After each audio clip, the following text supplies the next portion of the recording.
Hello and welcome back to Duck Reads. Today we'll be covering Chapter 10 of Watanagashi, which is Book 2 of Higurashi When They Cry. Sit back, relax, and let's get started.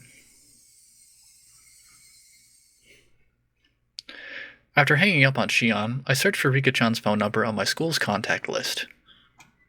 There it is. My fingers trembled with urgency, and I failed multiple times to put in the simple 5-digit number. Keiichi, are you calling someone at this hour? It's late and it's being rude to the other person. That doesn't matter right now. I shouted angrily at my mother, listening to the dial tone. Pick up, come on, pick up.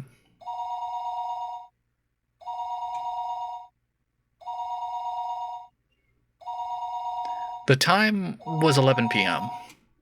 It certainly wasn't early. It was essentially the middle of the night. Had Rika-chan already gone to bed? Her phone would be ringing constantly, though, so would she get back up for me? Rika-chan didn't pick up. She didn't pick up. She didn't pick up. Maybe she just happened to miss it. Maybe her bed was just too far away from the phone. The sound of a phone ringing gets clearer and clearer the longer you go on sleeping. Then, the bathroom? Yeah, she must be taking a bath. If that was the case, then even if she heard the phone, she wouldn't be able to pick up. It was a little late to be taking a bath, but it was possible she normally took baths right before going to bed. I'll wait 30 minutes, then try calling again.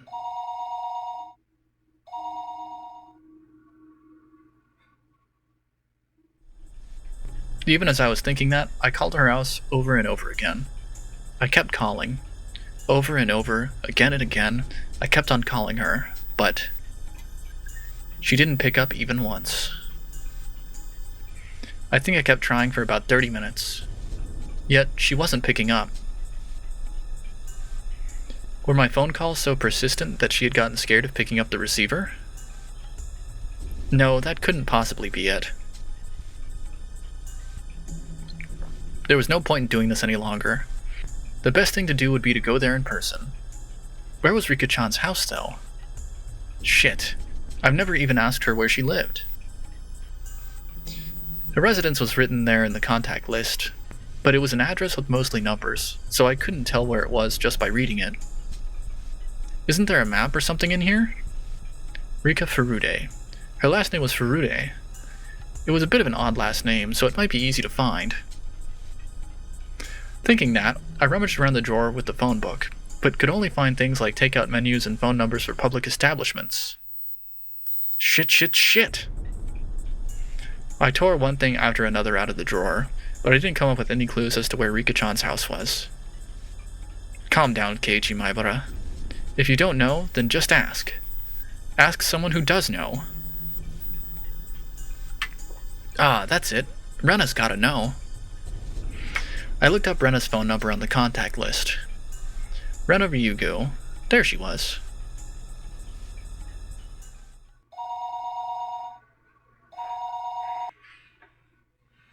Hello? This is Ryugu.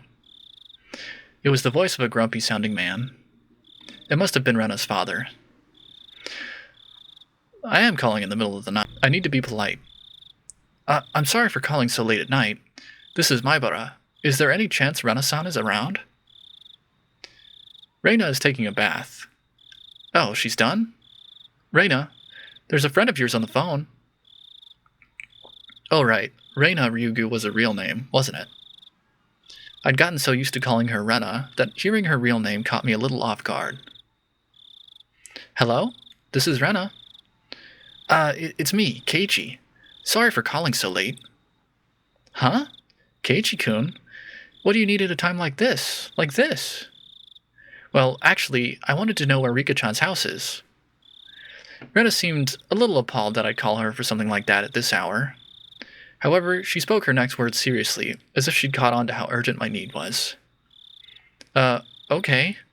Sure. You know the assembly hall on the grounds of the Furude Shrine? There's a 2-story shack used for storage behind it. That's where she lives. I couldn't immediately visualize the place, but as long as I knew she lived on the shrine grounds, I just have to take a look around. Got it. Thanks. Sorry again for calling so late. Apologize to your dad for me too, would you? Okay, but Keiichi-kun, why do you want to know where Rika-chan lives? Rena asked me in an unusually sharp way, halting me before I could hang up the phone. I hesitated for a moment about whether to tell her. He was killed because I told him. Keiichi-kun, if you're still listening, could you answer me? Why are you asking where Rika-chan lives at a time like this? Rena affected her usual tone, but underneath her words lay a certain tension, like she'd intuitively sensed something was going on. What will you do, Keiichi? If it's Rena, can't I tell her? He was killed because he found out. I revealed everything, so he was killed. Keiichi-kun? Rena is being serious. Please answer me. Rena asked me once again in a tone so forceful I couldn't imagine her ever using it normally. I was taken aback by her vigor. Rena was Rika-chan's friend too.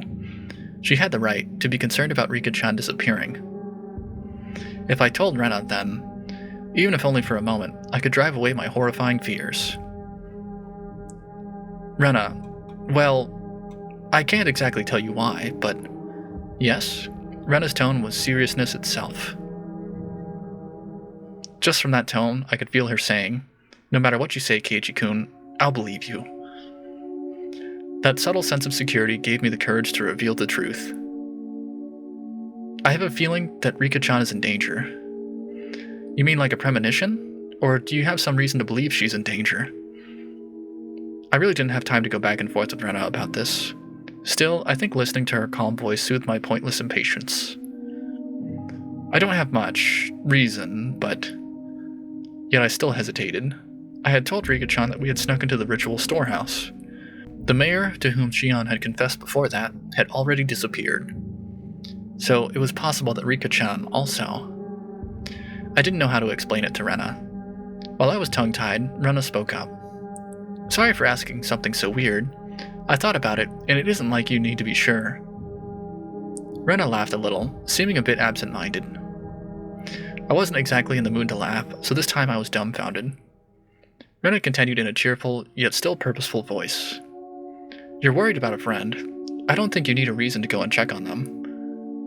Even if Rika-chan was asleep and you ended up waking her up, if that was why you did it, then none of us would get mad. Rena, thank you. Okay then, Keiichi-kun, just one thing. You called Rika-chan's house, right? Then you just couldn't get through, so that's why you asked me where her house is? Yeah, that's right. I must have called her for over 10 minutes. She could just be sleeping and not have noticed. Rika-chan's house is really small. She would definitely hear the phone ringing even if she was asleep. Satoko-chan is there too, so there's no way neither of them would notice. Huh? Satoko, you mean she's living with Rika-chan? Yeah. You didn't know? Well, we can talk about that later. Anyway, if you called that much and no one answered, then something's definitely wrong. Rena understood that the situation wasn't normal far faster than I could have ever imagined her to. It made her seem dependable. However, the fact that Rena had acknowledged this also meant that the best case possibility of it all just being the result of my own needless fears went out the window. I'll go to Rika-chan's house right now. Will you come with me? I can show you the way. Sounds good. Let's meet up at the same place as usual. I'll be waiting for you. No, wait. I'll come get you at your house. You just wait there. And tell your family you're coming with me to Rika-chan's house, okay? Will that be okay? We might lose time if you come here. Did you call Mi-chan too? She's really dependable at times like these. If you haven't, then I'll give her a call.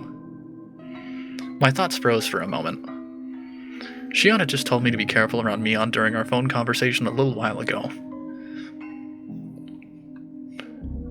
If the Sonozaki main house was somehow lurking behind the surface of the annual freak deaths, then the current heir to the family, Mion, wouldn't be uninvolved.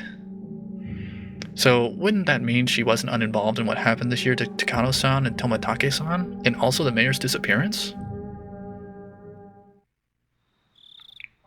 Okay, bye. I'll be right over. Wait for me. That's all Rena said before hurriedly hanging up. Now wasn't the time to be doubting Mion. I needed to make sure Rika-chan was safe. I got changed and grabbed the key to my bike. I figured things would go more smoothly if we met up in the place we usually do before school. Rena wouldn't need to come all the way to my house. My parents would probably have objected if I told them I was leaving, so I creeped out without a word. The night was unusually warm, and disagreeably humid. She said that Rika-chan and Satoko lived together, right? Then it wasn't only Rika-chan. Satoko wasn't there either? Realizing what them living together really meant caused my thoughts to immediately take a turn for the worse. That can't be. She's got nothing to do with any of this. If there were a reason for Rika-chan to disappear, there shouldn't be one for Satoko. Keiichi-kun? Rena was really fast. She approached me on her bike at an amazing speed. Her breath was ragged, painting a clear picture of just how hurriedly she'd been going. Hey, Rena, let's get going. Keiichi-kun, I thought I told you to wait at your house. Rena's expression was all business. Was she mad? It came out of the blue, and I faltered for a moment. Well, I just figured it would be faster to meet up here. Keiichi-kun, don't you get it? Rena shouted, clearly angry. I'd never seen Rena like this before. Do I get it? What's the problem? Rena seemed to notice she was scaring me, took a couple of deep breaths, and then continued as if admonishing me, but her expression didn't soften at all. Keiichi-kun, the whole village is in an uproar now that the elder disappeared, right? Yeah. Now that you're telling me that Rika-chan and Satoko-chan aren't where they're supposed to be, right? Yeah. That about sums it up. Then you need to be more careful. Do you have any idea how dangerous it is to be standing out here alone in the middle of the night? I began to understand where Rena's anger was coming from.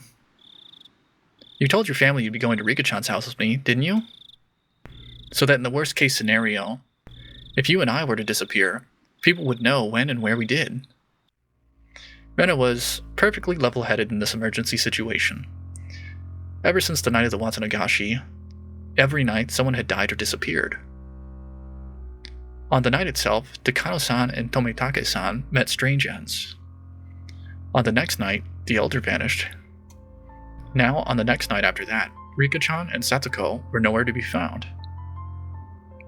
I hadn't been thinking of anyone but myself, but it wasn't enough to say that Hinamizawa was a little weird at the moment. It was, in fact, extremely strange. Rena had even anticipated our own disappearances, and had told me to tell my family where I was going. I was embarrassed at my own carelessness, and the need to be embarrassed made me afraid of the night. Sorry, I didn't tell them yet. Okay, then let's go tell them together. With Rena beside me, I wheeled back towards my house. The moon seemed strangely high in the sky. A sky that was uselessly vast and cold. So that no matter what, it would never seem to me like a dream. This cruel fact had already confronted me. On such a crazy night, Rena had been unimaginably dependable. Hinamizawa's metamorphosis, enough to make Rena caution me against carelessness, was, to me, the most fearsome thing of all. The moon seemed strangely high in the sky. We met up with Mion on the way, and she, of course, was unsure whether to believe me about Rika-chan and Satoko's disappearance. Kei-chan, are you serious? I'm going to get really mad if this is a joke. Mion was clearly displeased. If this were a joke, it wasn't very funny. I understood how indiscreet my words were. Ever since the day before yesterday, someone had either died or vanished every night. Rika-chan and Satoko disappearing after all that was something you just couldn't say, even in jest. Mi-chan, if it really is a joke, don't get mad, smile. It would be a joke, after all. We need to go make sure whether it's a joke or not. You're right. Sorry for getting upset. However indiscreet a joke it may have been, if we learned that our friends were safe, it would end up as nothing more than a funny story. Having been warned about that by Rena, Mion gave a dry smile, the tension she felt loosening a bit. She mounted her bicycle as well. Our 3 bicycle lights flashed down the pitch-black roads. They were some of the only illumination outside. Kei-chan, why did you suddenly decide to call and ask about Rika-chan's house at a time like this? Mion asked me the same thing that I had trouble explaining to Rena. Would it be weird to call it a premonition? I couldn't quite tell because it was dark, but I thought I could see Mion smiling very ambiguously. I definitely understood that she wasn't convinced, though, despite the darkness. Well, I had this bad dream while I was snoozing, and I couldn't get it out of my head. So, did Rika-chan get kidnapped in the dream? Well, it was more of a vague feeling, sort of thing. If Rika-chan had answered the phone, I would have called you and Rena after that. Lies smoothly babbled out of my mouth, makeshift though they were. I was lying because I thought telling them that I was connected to Shion would be like silently admitting we'd stolen into the ritual house together that night. Mion didn't press me any further. I don't know whether that convinced her. Or maybe she figured that making sure Rika-chan and Setsuko were safe would be faster than making an issue of it.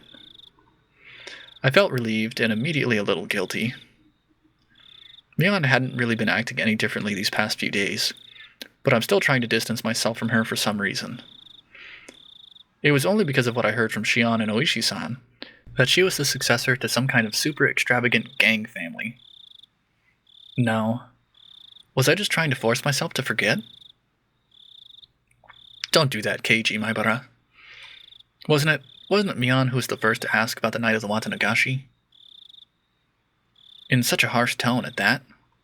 Have I already forgotten the terror I felt? At the time, Mion looked like someone different from the Mion I knew. When I think about that Mion, then Shion and Oishi-san's descriptions of Mion made a tiny bit more sense. That's it, isn't it? If it wasn't for how she acted that day, then I wouldn't be feeling this way towards her now. What on earth was going on with her back then? I was conveniently thinking only of everything she had done after that, while disregarding the very first thing, the thing I should have been looking at most, wasn't I? Mion was pedaling her bicycle in front of me, her long hair fluttering in the wind. No matter how long I looked at her back, it never gave me answers to any of my questions. We went all the way to the stone steps leading up to the shrine grounds. Of course, we weren't going to want to haul our bikes up there, so we parked them beside the staircase instead. So this is the Furude Shrine. Everybody comes and goes as they please, as if it were a park, but this place is actually a grand estate owned by the Furude family. So the entire shrine is private property. It really makes you feel the passage of time. 10 or 20 years ago, it would have looked the exact same. Then wouldn't that mean that the Furude family is really old? With a history going back for generations? Yeah, they're gone. That's odd. Rena said something clearly disquieting, so I ran over to her. What's wrong, Rena? Rika-chan and Satoko-chan always leave their bicycles here. See? They're gone. I took a look around. Indeed, there were no other bicycles aside from the ones we'd taken to get here. Couldn't they have parked them somewhere else? Could they have brought them up the stairs? Those girls couldn't do that, Keiji-kun. Just as she said, I couldn't imagine Rika-chan and Satoko lugging their bikes all the way up there. We hadn't yet knocked on Rika-chan's door, but reality was already sparking some ideas that weren't what you'd call good. Maybe they were just parked under some trees and we hadn't noticed them. I refused to believe that not being able to find their bikes here was proof that they'd disappeared. Let's go. The only way to be sure is to check their house. We all nodded and dashed up the stone steps.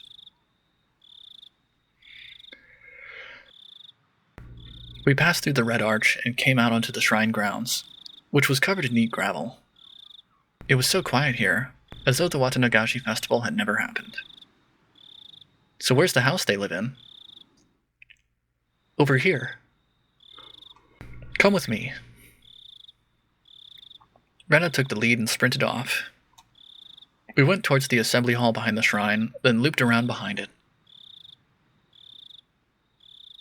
In the darkness of the night, we found a small, prefab, 2-story shack that looked like a warehouse. The lights are off. Are they sleeping? Let's knock.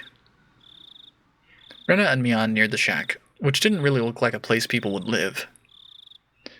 They had such a beautiful shrine, so I figured they'd live in an equally beautiful house. It was far from what I had expected. Rika-chan! Satoko-chan! Are you there? Rena shouted up towards the second floor. Her voice was restrained at first, but it steadily grew louder. No answer. In fact, there wasn't any sort of activity in the house at all. They might be sleeping. Let's wake them up. Mian banged on the shutter with both hands, and the loud sounds echoed into our surroundings. They would have to notice this much noise. They would turn on the light in their room, fling open the windows, and yell, "What time do you think it is?" That, however, wasn't happening. There was absolutely no response. Mian stopped slamming her fists on the shutter, and a sudden silence fell over us. The silence aroused terrible thoughts in us. I could feel the blood draining from my face.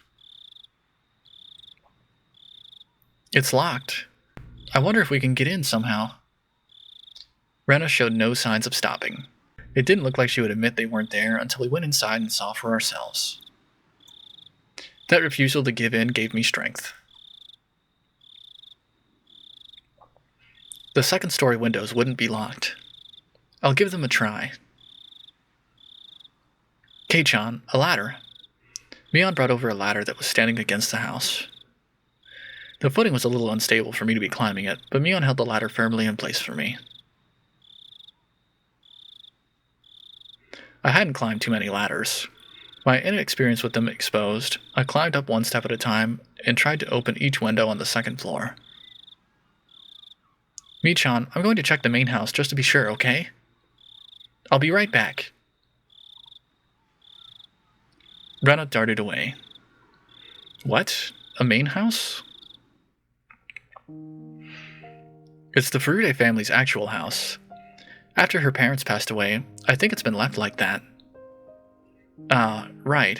Rika-chan's parents. They passed away, huh? At that point, I recalled something else. Wasn't Satoko living here too?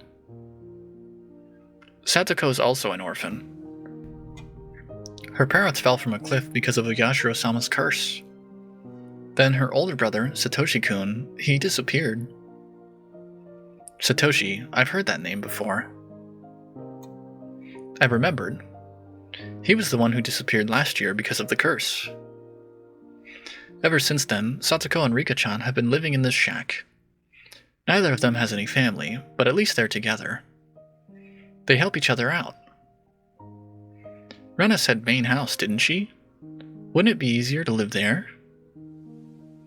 The curtains were drawn, so I couldn't get a look inside to see, but 2 young girls living together seemed like a pretty tough life. I think she tried that at first. She said it was hard, though, because it reminded her of her parents. I had no idea. I feel really bad for them. They were normally so cheerful at school that I never even realized an atom of this. Rika-chan and Satoko-chan, they have it hard, huh?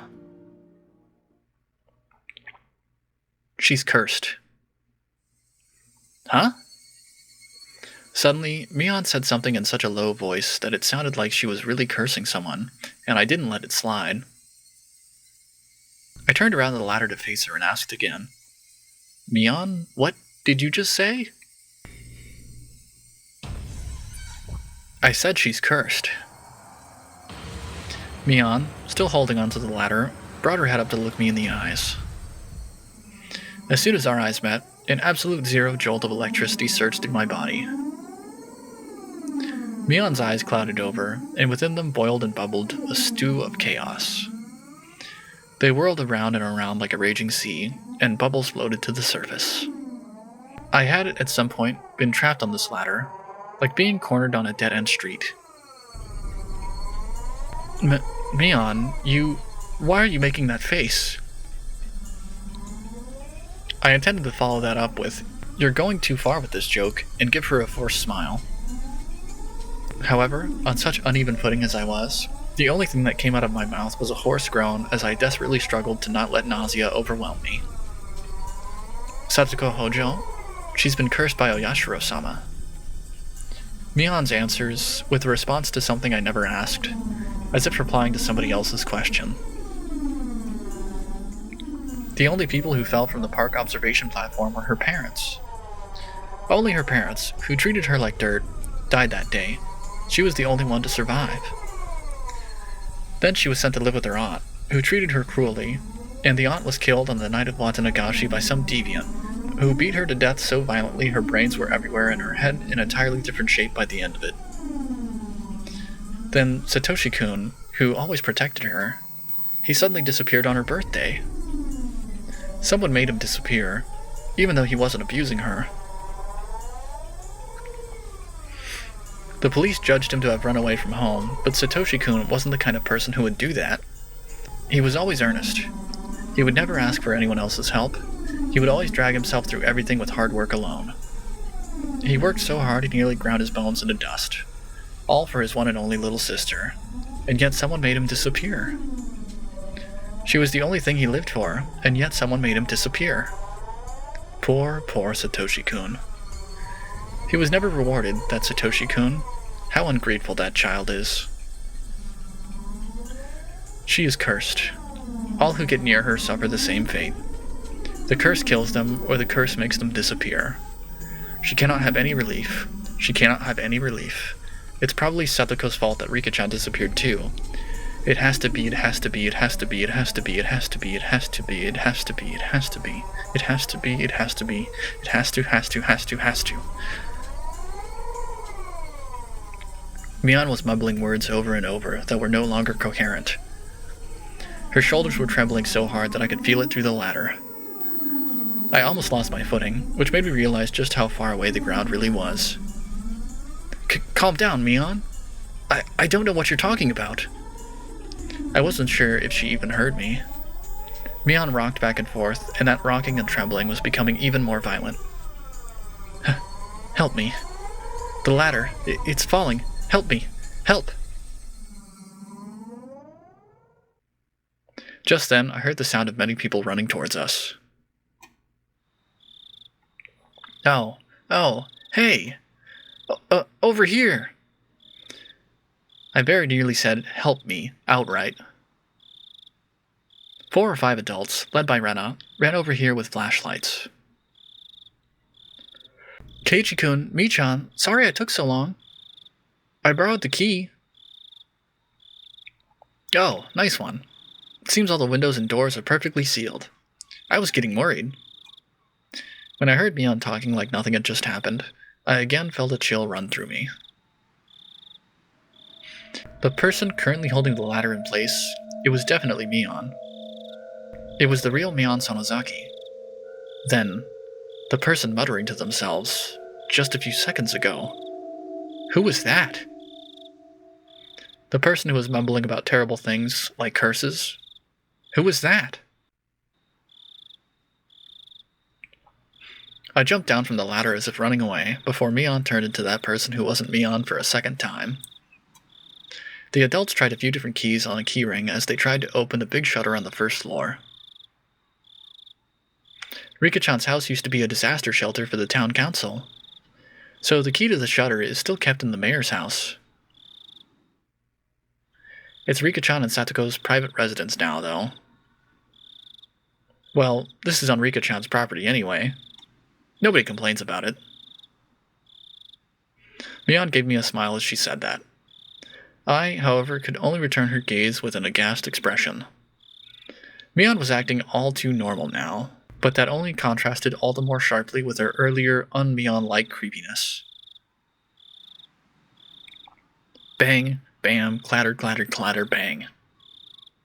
The shutter opened up for the first time in a very long while. Rena located the light switch and wasted no time going inside. I followed her in.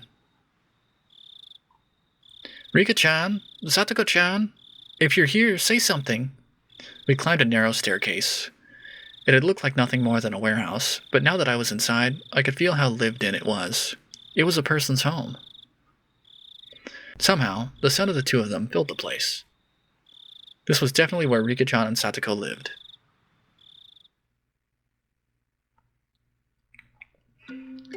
The first floor doubled as a town assembly warehouse, but the second floor was a space entirely for living. Just like a one-room apartment, past the kitchen was a living room taking up about 150 square feet. Dressers, cupboards, and the like were packed into the space, and in the corner there was a huge pile of clothes that appeared to have just been taken in from drying outside. In the center of the living room was a fold-up table, and on it were small containers for things like soy sauce and salad dressing.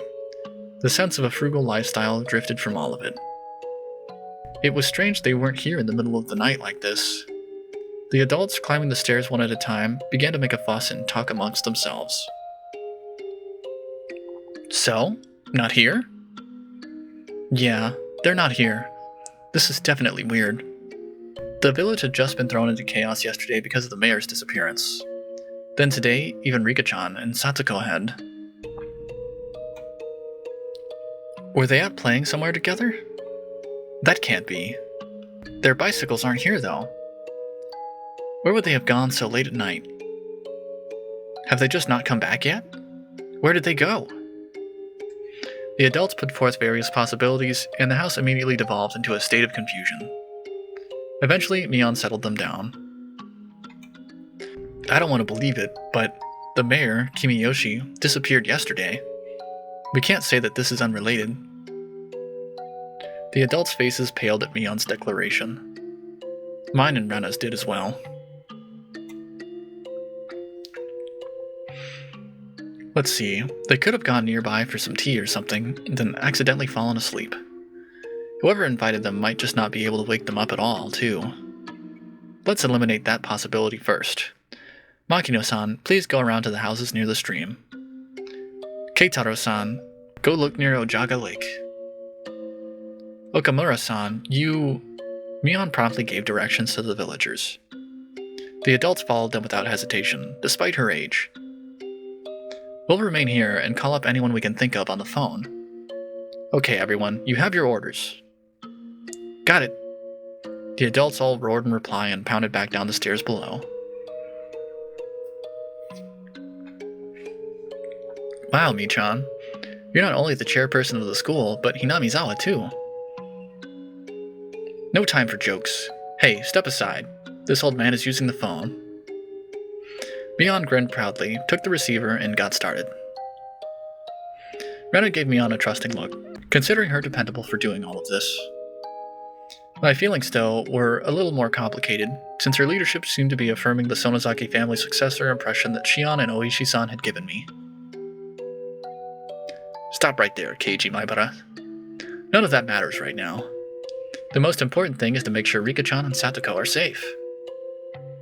Let's see, couldn't there be a clue hinting at where they might have gone somewhere in this room? Still, though, I wouldn't know what to look for anyway.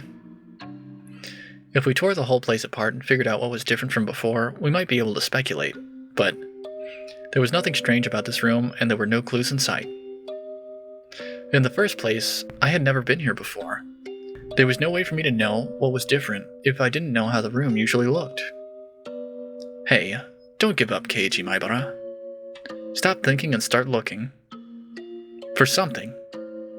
In search of something, I tried pulling open the dresser drawers and opened the windows.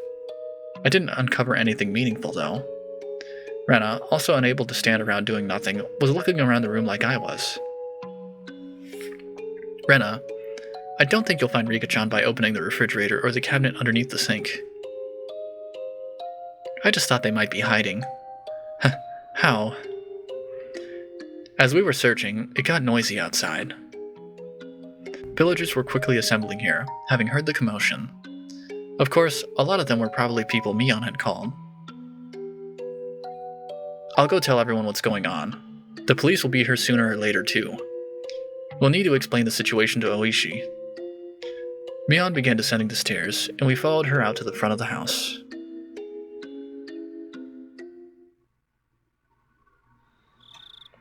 There were already about 10 adults there, and all of them looked uneasy. I suddenly noticed that the old people from the shrine were here as well, and they were praying for Rika-chan's safety, rubbing their prayer beads. This had gotten bad. This wasn't just a problem between friends anymore. Mion-chan, is it true that Rika-chan and Satoko-chan aren't anywhere to be found? The villagers all formed a ring around Mion, swarming her. Mion raised her right hand, as if silently telling them to calm down. First, let's check every house according to the town council's notification division and see if they're visiting anyone. After all, they could be fast asleep at someone's house and totally unaware that we're looking for them. It would definitely be hard for someone to wake up Rika-chan if she had eaten a good full meal and fallen asleep like a kitten afterwards. Oh, how nice it would be if that were the case. I don't want to think about this, but it's also possible something bad has happened. Mion's face grew remarkably more grim, and a wave of silence washed over the adults. We should divide up the work, too. We'll go around to all the places we went last night while looking for the mayor. We'll go around the damn construction site as best we can. You guys go search around the school. Right. Let's get a move on. Come on, let's go. All of you were up all night looking for the mayor. I know you're all low on sleep, but please do your best. Got it. With that as their signal, the adults scattered in every direction. I figured I should scatter somewhere as well, so I started walking unsteadily in a direction no one else had gone in. I was getting farther and farther from people. I didn't feel scared or anything, though. If someone were made to disappear, Shion and I should be first. It would have been perfectly normal for me to be scared of the dark. However, I didn't feel that way. Why was that? It was because tonight, someone had already disappeared. So, nobody else would disappear tonight. It would take some time before I, exhausted as I was, would feel guilt at the cause of my own selfish sense of relief.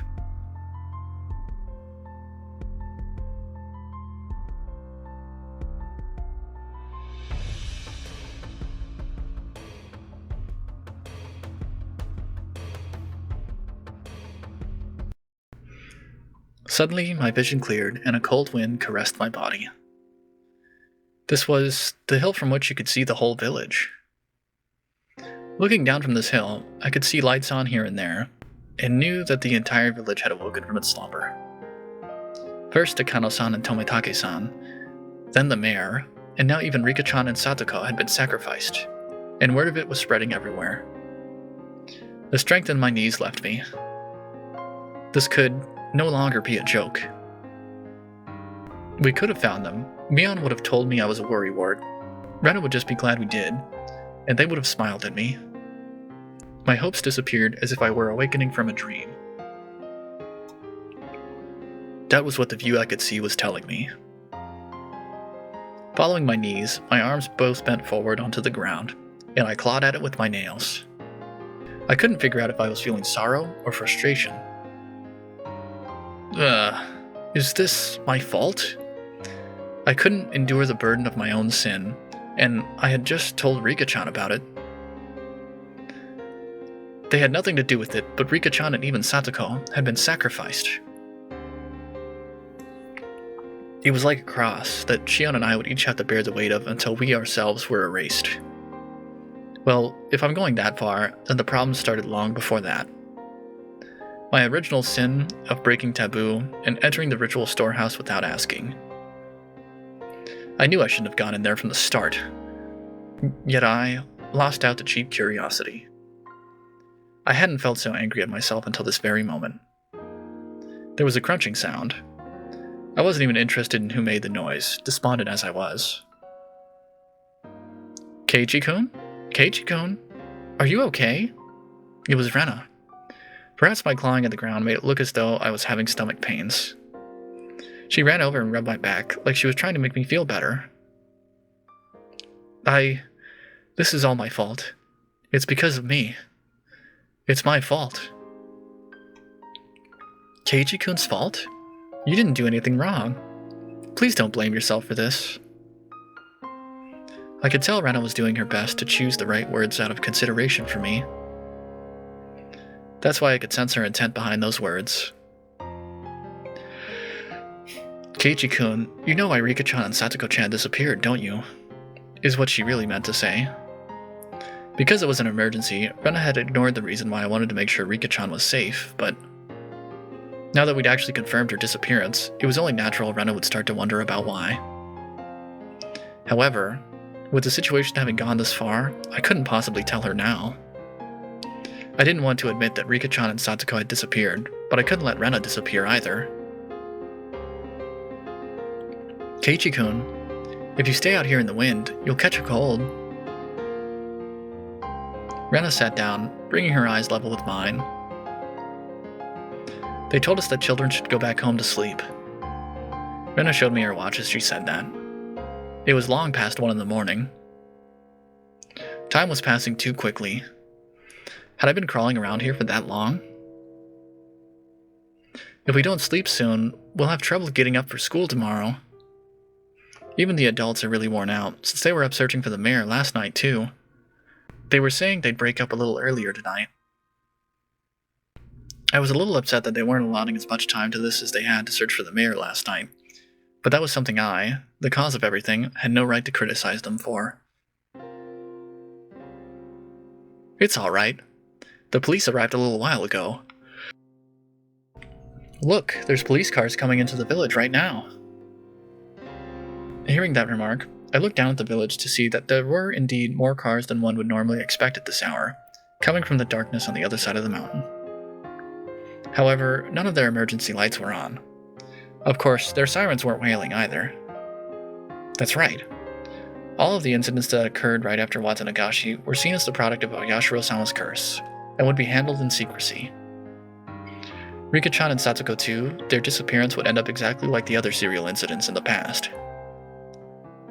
Surreptitious, unresolved, declared a mystery, and disappear from memory. Rika-chan's face, her sweet face, like a Western doll's, would fade away. Satoko's smile, her energetic fanged smile, would fade away. The more I tried to remember them, the less I would be able to.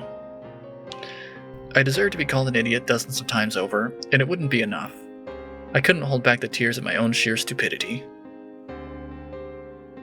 I don't know what you're blaming yourself for, Keiichi-kun, but you should stop.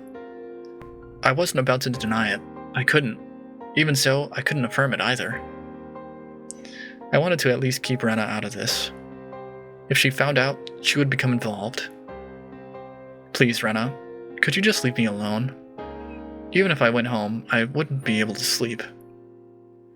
If I couldn't get to sleep, then I at least wanted to search for Rika-chan and Satoko until I collapsed. The entire village was looking, and yet they still hadn't been found. I don't think I'd be able to find them if I went looking alone at this point. Still, I had to do it. They disappeared because of me. I couldn't possibly go to sleep while other people are out there searching. I had said that to myself in self-depreciation, but I soon realized that Rena was silently trying to find the meaning in my mumblings. I realized I had misspoke. It's Keiichi-kun's fault? Why do you think that? Why? That can't be. Keiichi-kun, you're not at fault. I was happy that Rena said these things to me, but she only did so because she didn't know the truth. If she knew that everything had been caused by my breaking taboo on the night of Watanagashi, then even Rena would curse my existence. However, I can't even allow for those curses. That would mean confessing my own crimes to Rena. If I spilled even one word of having snuck into the ritual storehouse on the night of Watanagashi, then even Rena could disappear tomorrow night. The gentle, spirited, always joking, always howling, but at a time like this, the most dependable person in the world, Rena might disappear. I don't want that. Anything but that. This time, I need to bear my own cross. Alone. Keiichi-kun, I know that you always have your friends in your heart. I can really understand feeling like you want to kick yourself. Rena knows, though, that it's not Keiichi-kun's fault. You didn't do anything wrong, Keiichi-kun, and I know that. You know that? The shivering in my veins rushed up my back and replaced the sorrow in my heart with fear. I didn't tell her anything, did I? Maybe I accidentally said something that caused Rena to figure it out? This is bad. Now, Rena will disappear, Rena will disappear, Rena will disappear. Then Rena, the same way I always did, grabbed my head and began to pet it roughly. Keiichi-kun, are you thinking that Rena might disappear now, too? Because of Oyashiro-sama's curse? She puts more force into the hand rubbing my head. You don't need to worry about that. Rena isn't going anywhere. I promise. Why? How can you say that with such confidence? I mean, someone's been sacrificed every night so far. There was no proof that it wouldn't happen again tomorrow night. There was even less proof, after all, that the sacrifice wouldn't be Rena. I don't care who you are. Just please, if you're going to erase someone, erase me first. Please, stop cruelly getting rid of people we're close to, like the mayor for Shion and Rika-chan and Satoko for me. Shion's hysterical shouting came back to mind. They must be planning to kill us last of all. They're not killing the first people who come to mind. They start by killing those we're close to. And then, after they've caused us so much pain, they'll kill us. That must be what they're doing. Rena. Please don't disappear. Please don't. As long as I'm still here. I can no longer conceal the sobs welling up within me. Come on, Keiichi-kun, crying doesn't suit you. Let's go back to the others. The housewives are cooking some miso soup for us. It'll warm you up and calm you down. Rena prompted me to stand. I didn't have the energy to oppose her, so I stood as she urged me to.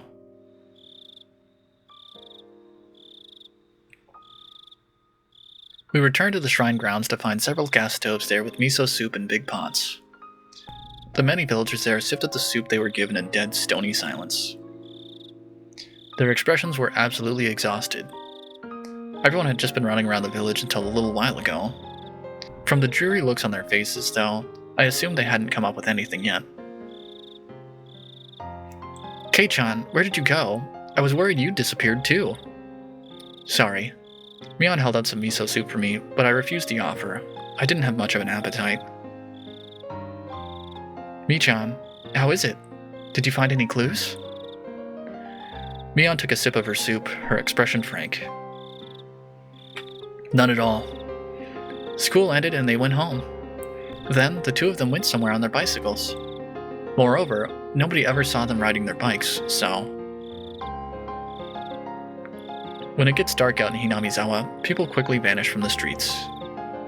Aside from adults hurrying back home from town in cars or on bicycles, it was normal to see absolutely nobody walking around outside. It wasn't strange at all that nobody had seen Rika-chan and Satoko riding their bikes. It was the same last night with the mayor. There's no hope. Mion's apathetic tone pricked my nerves, but that anger quickly subsided. She had been doing all sorts of things to try and find Rika-chan until just a second ago. If I asked her, she'd probably say she was up all night last night too, looking for the mayor, wouldn't she? She must have been far more fatigued than I was. Besides, what about me? I had spent the time hunched over in indecision, all alone. I had no right to say anything about Mion. Kei-chan, I know it's hard, but let's turn in for the night. We just decided we should break up the search for now. Drink this and let's call it quits. Is this the end? Oh no, of course not. Once it's bright out again, we'll do a thorough search with the police's help. They could have gone to Okinomiya too. People are even saying we should go through all of Shishibone City, investigating whether there are any witnesses, for both the girls and the mayor.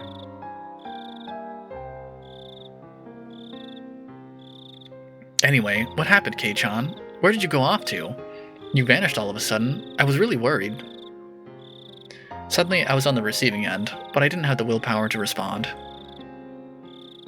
Sorry, I'll be more careful.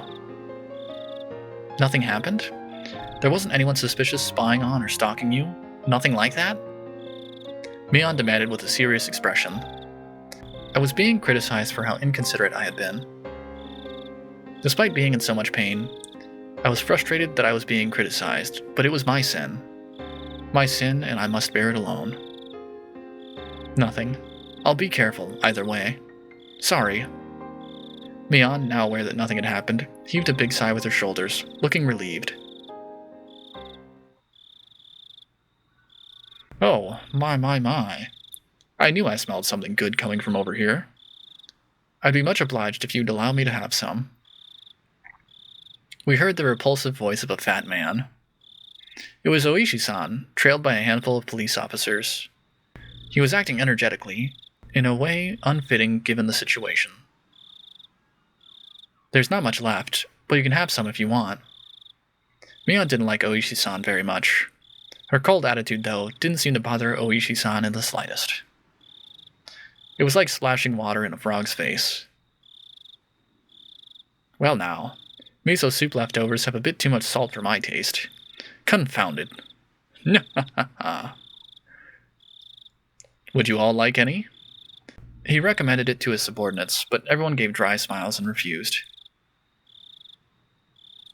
So have the police gotten hold of any clues? Rena's smile was warm enough to replace the miso soup. Don't you worry, little missy. Everything's fine. We're searching for them real good. He didn't say a word about having found any new clues. In other words, there had been no progress. That sure was an annoying way of beating around the bush. In any case, it really has gotten late. All you youngsters should get on home and get some sleep. It'll be bad for your health otherwise. Yeah, Kei-chan, Rena, get some rest. These guys get our tax money. They'll handle it from here for us. We're taxpayers too, you know. It's like we're drinking our own piss. I really wasn't in the mood for laughter. In fact, Oishi-san was the only one laughing like an idiot. Okay, seriously, please do your best. Let's go home, Keiichi-kun. It'll be harder to wake up tomorrow if we don't. Yes, that's right. I can always bring you home, if you need. Kuma-chan, why don't you bring the car around? No thanks. We came here on our bicycles, so... No need to worry. We came in a truck. We'll just throw the bikes in the back. We may have gotten pretty sleepy, but we just needed to ride home at this point. I didn't want to bother the police like that. Rena, however, nodded. Okay, if you insist, we'd appreciate it. It's probably safer than if we went back alone. When I thought about it carefully, I realized that Rena's idea was extremely rational. Now that it's decided, let's get a move on, shall we? Okay, bye. Good night, Rena, Kei-chan. Yeah, Mi-chan, you go to bed soon too, okay?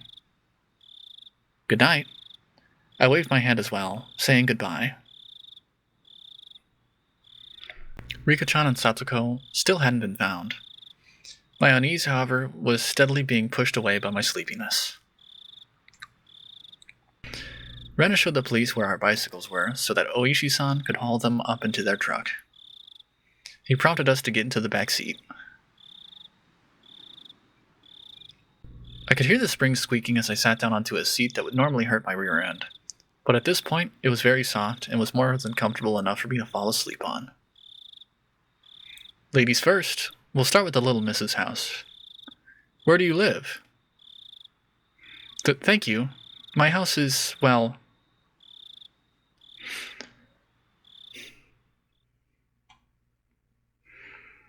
Rena's voice slowly grew distant. I felt myself being sucked into the void of sleep.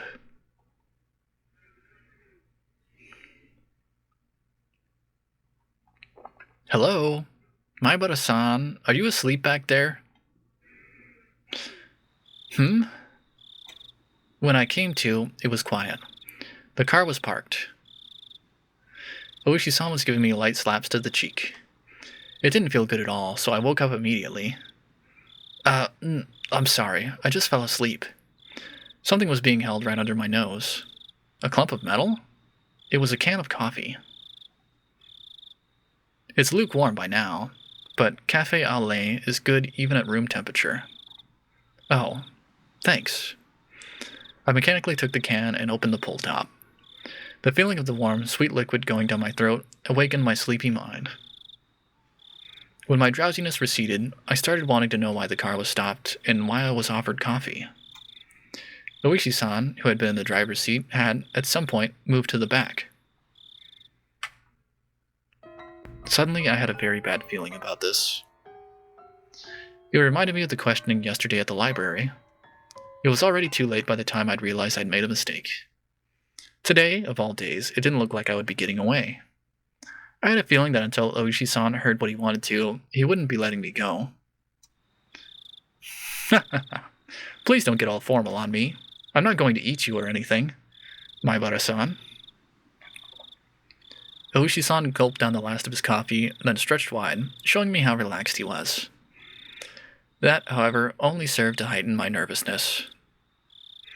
What do you need from me? Need? Oh no, nothing really. You're going to evade the question at this point? What a deeply unreadable man. Well, I don't need you for anything. I just thought that you might need something from me, Maibara-san. I don't need anything. Oh, I see. Really? Are you sure there's nothing? There was only one side door in the back seat of this truck. In other words, my only exit was blocked off by Oishi-san. I couldn't get away. I could only limply hang my head and maintain my silence. Oishi-san, despite my reticence, relaxed and began smoking a cigarette. The cries of the insects outside seemed to be growing longer and longer, to an amount of time that seemed almost infinite. Here I was sure that you had something you wanted to talk to me about. Oishi-san exhaled a puff of smoke. The windows were open, but the tobacco smoke still accumulated inside the vehicle. How much did Oishi-san know? What did he know, and what did he want to hear from me? If finding out the truth made you disappear, then if I told him, would Oishi-san disappear too? I had a feeling that I didn't need to worry about that in his case. I wonder how all this ended up happening. Oishi-san addressed me in a low tone as if he were talking to himself. How all this ended up happening? How the hell should I know? That was what I wanted to know. You know Jiro Tomitake-san and Mio Takano-san, right? I know you do, because I personally witnessed you with them during the festival, along with Shion Sonozaki-san. Do you know how Tomitake-san and Takano-san are doing now? They've actually, passed away. They met very untimely deaths. Oishi-san probably played that card in order to surprise me. However, I already knew, and didn't display the extreme reaction he'd expected. What's this? Did you already know? Unfortunately for this question in particular, remaining silent was equivalent to saying yes. Oh, so then did you also know the reason Tomitake-san and Takano-san were cursed like that? People are saying that apparently they went into some forbidden building. The storehouse for ritual implements. That forbidden shed, sealing away Hinamizawa's blood-stained past. Where the mistake that started it all happened. Do you know about the rumors that say the mayor and Rika Furude-san were cursed because of that too? That would mean it was mine and Shion's fault. He was right. As soon as we revealed what we did... What did they call it? A ritual storehouse? They're saying it was bad luck. The lock to it had been replaced by a simpler one, which made it easier for thieves to get inside. What? This was news to me. Until last year, it apparently had these big bars and a huge padlock on it. I mean, you know, ever since the priest and his wife passed away, Rika Furude-san has been managing the place, right? Apparently, she talked to the mayor, saying she wanted them replaced with a lighter, more simpler padlock because the bars were too heavy for her. I didn't know anything about those big bars he was talking about, but the lock had certainly been a simple one. It was a pretty cheap one too, and it didn't really fit my impression of what a lock for a place you'd store something as important as ritual implements would look like.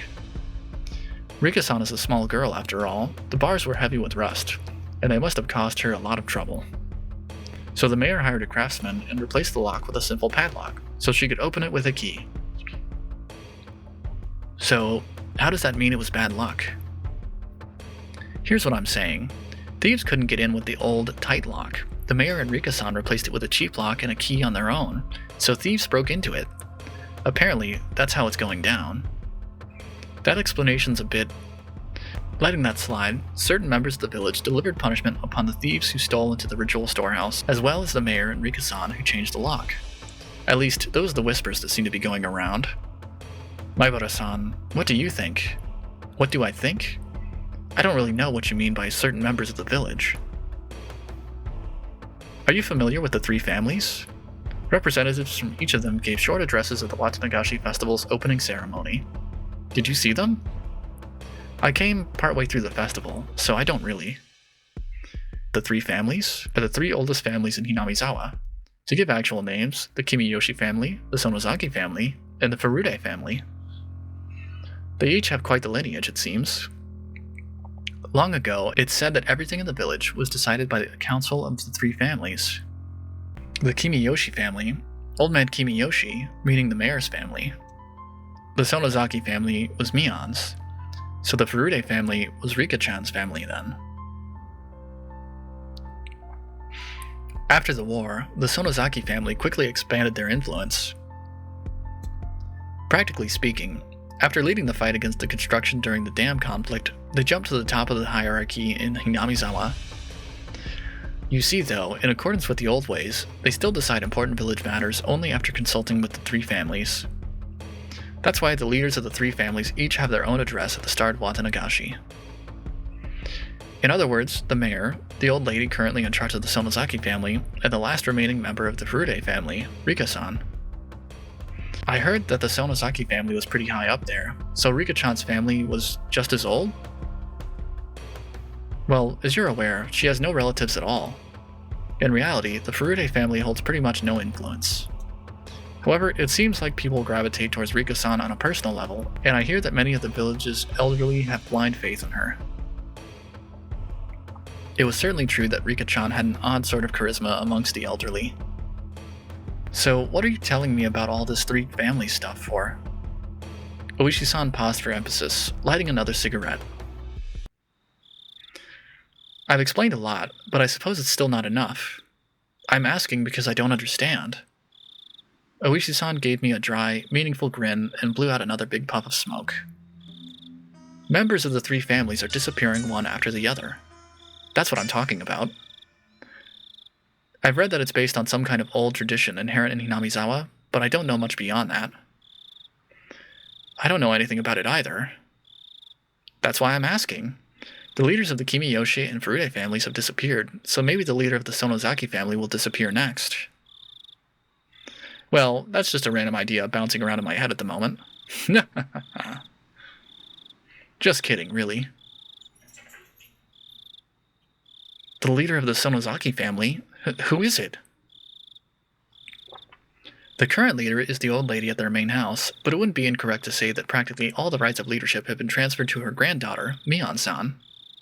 The visage of Mion giving prompt directions to the adults while searching for Rika-chan sprung back to mind. Mion? She's gonna disappear? I hadn't even thought of that possibility. All my hair stood on end. That's insane. Nobody wants that, right?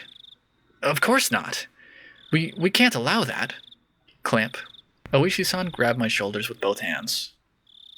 Then help us, Maibara-san. If there's anything you've noticed about Mion Sonozaki lately, please tell me. I was going along with them? By the time I'd realized it, it was too late. Oishi-san brought his face in closer, almost enough to ram into me, waiting for my next words. This pressure, I can't tear my eyes away from his. That moment, I heard a beeping sound. It was from the driver's seat. He ignored it at first, but then it started to bother him, so he eventually let go of me and leaned into the driver's seat. Hello? Yep, loud and clear. I was saved. Of course, it's not like I could escape through this opening. I see. Yes, alright. Let's head back then. Yes. Okay. Apparently he was being recalled. Now that I knew I'd been freed, the tension in my body dissipated all at once. Looks like I need to get going. We were just getting to the good part, too. That's too bad. Oishi-san flung open the door, exited, and walked around the front to the driver's seat. He left the door open. Did that mean I could leave? You really care about your friends, Maibara-san. An admirable trait for a kid to have in this day and age. I totally understand that it feels like you'd be betraying them if you told the police anything.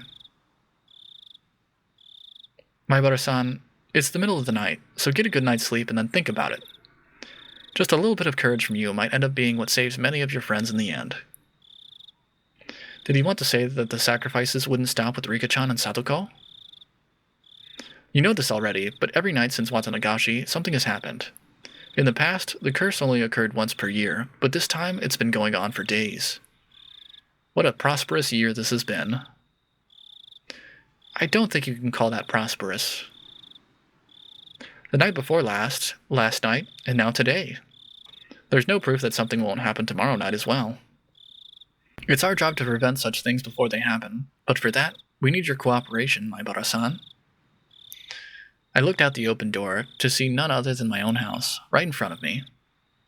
It creeped me out that he knew my name and address, but I was too sleepy right now. I was too sleepy to care. Well, you're probably tired. It's already 3 in the morning.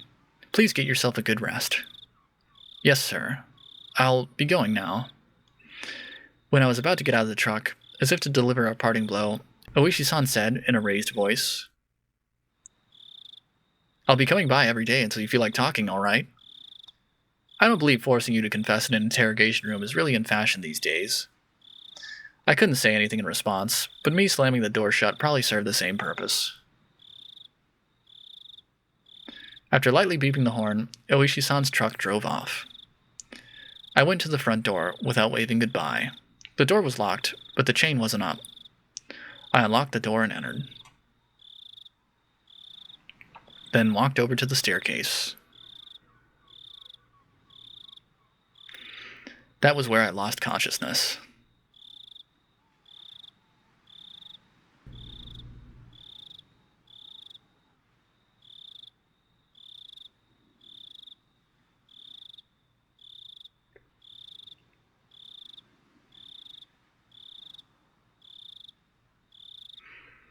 That is a lot of new tips. But that is the end of Chapter 10. Rika and Satoko have gone missing. I thought only one person was supposed to go missing, but I guess we'll find out in the next chapter. Anyway, let's go ahead and read the new tips and then end the episode. So let's start with From the Scrapbook 9.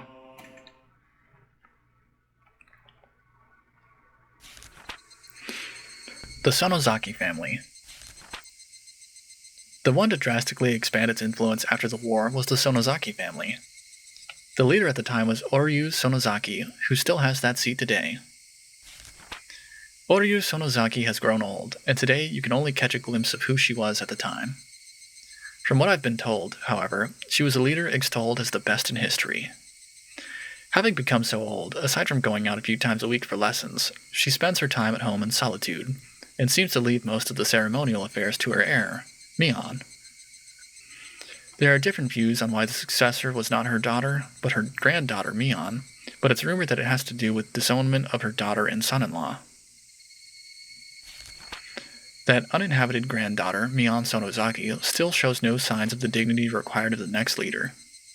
However, she does have Sonozaki blood in her veins, and is permitted the name of Demon. She still doubtlessly requires caution, and is probably hiding her fangs and claws, as skillfully as the leaders of the past did.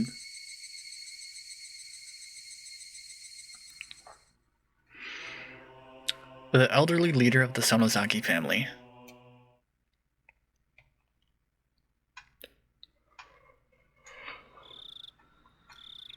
Yes, the postal worker hasn't seen anything either.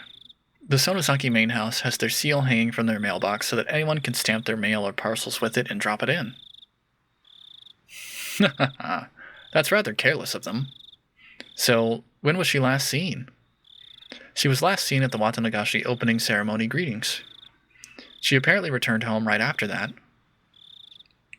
Well, she is pretty old. From what I've heard, she goes out a few times a week to take lessons, right? Have you found anything out about that? Every Monday she goes to the assembly hall to practice the Taishogoto. But she didn't go this week. Any calls to say that she wasn't going to be there? Has anyone confirmed it? No, nobody. She apparently takes days off once in a while, though, so no one thought it was strange. Tomorrow, why don't we pretend we're at the town hall and call around 10 o'clock? Please figure out whether she's at home. 10 o'clock. Got it. Ever since it started to seem more and more like ancient Hinamizawa traditions had something to do with all this, he'd been keeping a careful eye on the three families. At this point, the leader of the Kimiyoshi family and the leader of the Furude family had disappeared. There was only one leader left. Oryu Sonozaki, the leader of the Sonozaki family. She was apparently a pretty old woman. Her dignity hasn't waned, but she still only appeared before people rarely, so it was difficult to confirm where she was at any given time. She, the last leader, hadn't been seen since the day of Watanagashi. Was she alive and well within the Sonozaki main house? Or had she... According to Mion Sonozaki, she had fallen ill and was sleeping it off. I wonder if she's really sleeping. I'd like to take a look at her face and her pulse. You can say that again. The two of them breathed out a big puff of cigarette smoke. Oishi-san, about the search warrants for the Sonozaki main house and the Furude shrine, do you think we'll get them? Oishi didn't respond. Exhaled another cloud of tobacco smoke, his surroundings now as foggy as his mind. From the Scrapbook 10.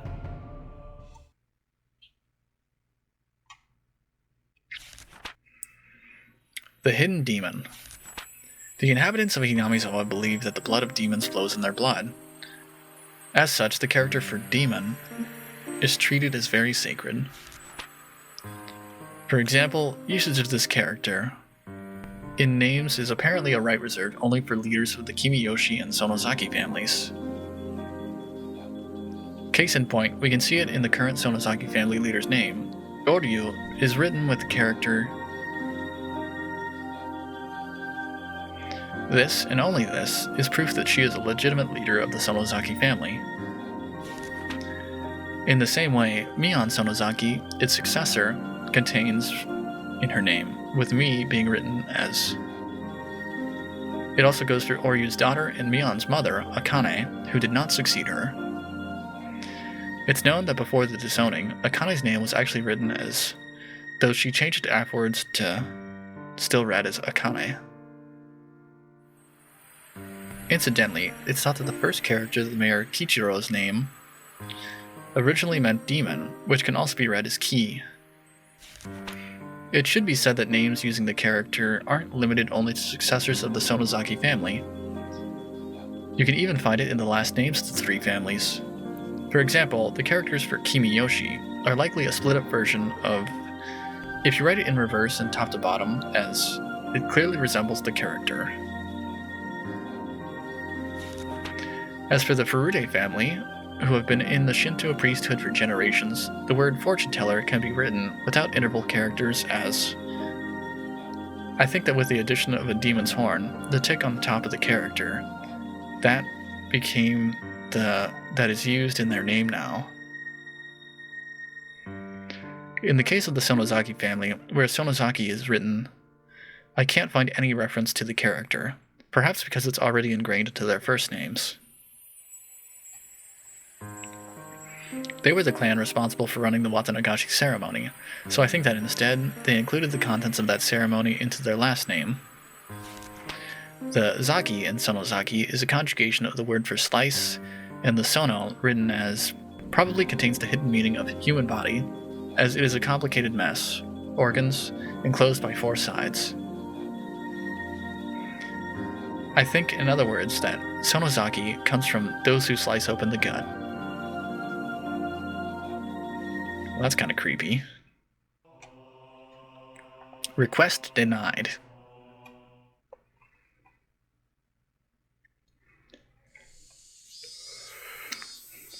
I'm back.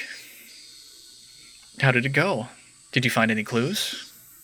The officers shook their heads in disappointment. Exhaustion was plainly showing on everyone's faces. That was only natural. None of them had gotten a wink of sleep since the day of Watanagashi. Chief, let the youngest of us take a nap and then switch them out. We've got a long stretch ahead of us after all. Let's not push ourselves too hard. Rest up so we can take it easy as we go. I've been telling them to sleep in shifts. Nobody actually seems willing to sleep, though. Could you tell them yourself, Oishi-san? Oh my. You don't need to force yourselves.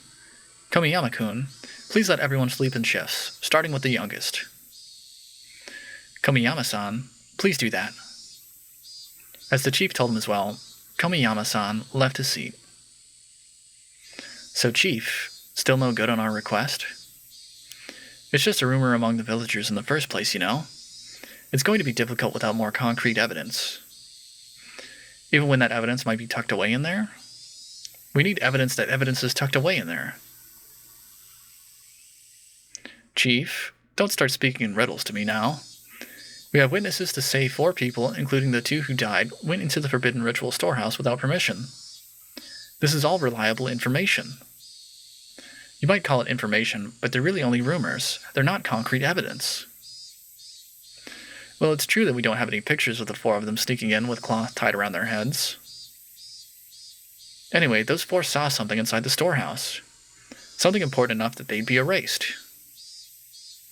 Important enough that they'd be erased? What would that be, exactly? That's why I'm asking for a warrant to go looking for it in the first place. Anything pointing out the Sonozaki family's connections to violent organizations would be a major contender. Like a pile of Tokarevs or a secret poppy production facility. The secret Sonozaki family fortune would also be pretty difficult to discard. Look, Oishi-san, I know how you feel.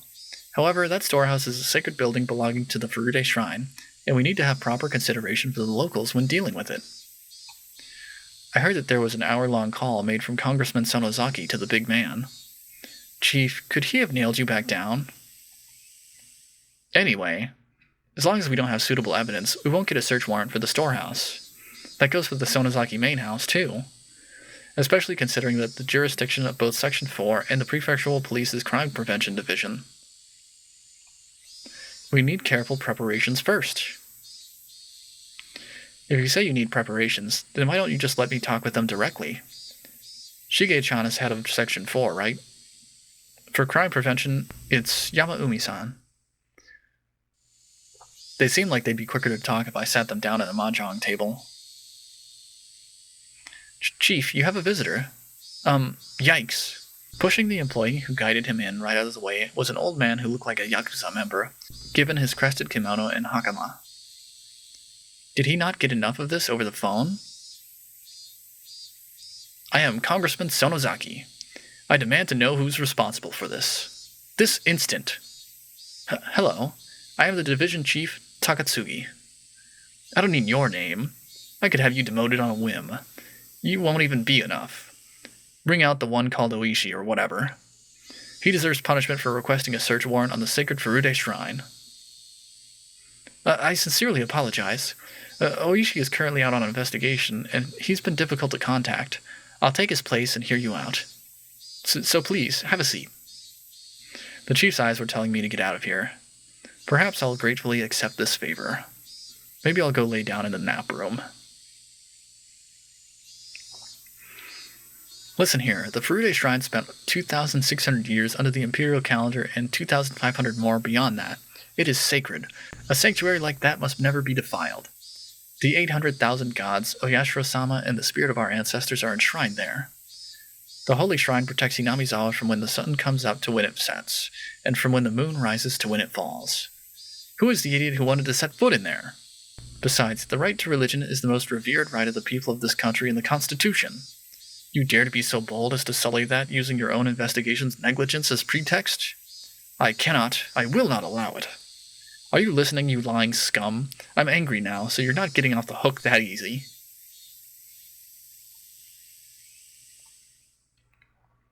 Sonozaki is pissed. Anyway, that's going to be the end of Chapter 10. I do hope you enjoyed. If you did, make sure to leave a like, comment, and subscribe. I'm really excited to see what's going to happen in the next chapter. Like, there's so much more detail compared to, like, the anime and stuff where they just kind of, like, glossed over everything. But anyway, that's all for me. You all have a good day, and I will see you all in the next episode. Goodbye.